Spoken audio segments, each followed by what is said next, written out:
Hello and welcome back to Learning Hub Physical Education, everyone. This is Priyanshu Khole, and this is the 2 minute series where we break down complex concepts in just 2 minutes and understand them very easily.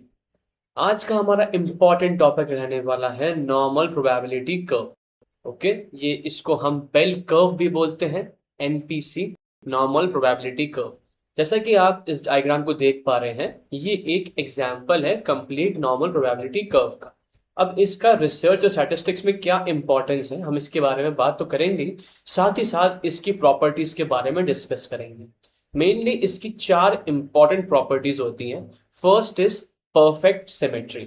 Perfect symmetry का मतलब है ये जो normal probability curve है ये symmetrical basis पे होता है। जितना ये राइट साइड में है उतना ही ये लेफ्ट साइड में है। इसको अगर आप फोल्ड करेंगे तो इसके हाफ्स एक दूसरे के ऊपर ओवरलैप करेंगे। इसी का एक डायरेक्शन है, that is it is perfectly symmetrical, है ना। इसके both right and left side दोनों इक्वल टू ईच अदर है, इसलिए हम इसको परफेक्टली सिमेट्रिकल बोलते हैं। Second is in the distribution of normal probability curve, the mean is equal to median and it is equal to mode. ये तीनों आपके measures of central tendency एक पॉइंट पे आके सेम हो जाते हैं, इक्वल हो जाते हैं। Where this point, इस पॉइंट पे जो भी वैल्यू रहेगी, है ना, इस पॉइंट पे जो भी वैल्यू रहेगी वही मीन रहेगी, वही मोड रहेगी, वही मीडियन रहेगी।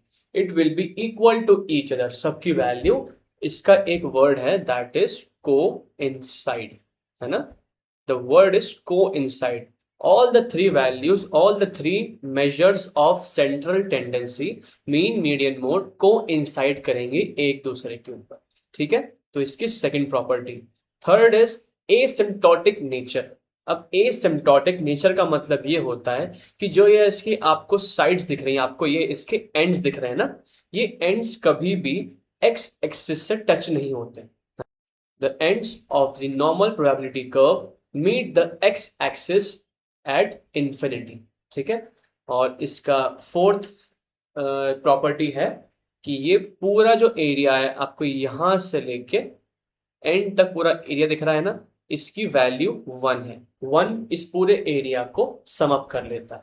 तो ये 4 इंपॉर्टेंट कैटेगरी बताई गई हैं under the normal probability curve, ठीक है।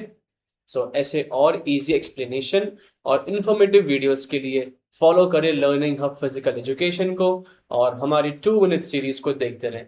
Thank you so much.